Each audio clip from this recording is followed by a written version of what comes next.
Hello everyone. I'm here to demonstrate the proper way to remove the cigarette butt. First, please take Freeman out of the flannel bag and have a trash can or a container ready to discard the cigarette butt. Open the nozzle part of Freeman as described in the. Dump out the ashes in the body. Take out the brush tip butt clip. Open the brush tip butt clip. Remove the cigarette butt that remains. Close the brush tipped butt clip. Use the brush on the other end. Clean out the residual ashes in the body.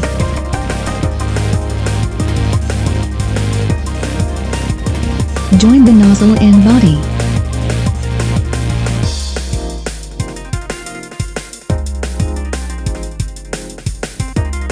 Put Freeman into the flannel bag. Put the brush tip butt clip into the flannel bag too. Tighten the drawstring to complete the disassembly of Freeman. Thank you for watching.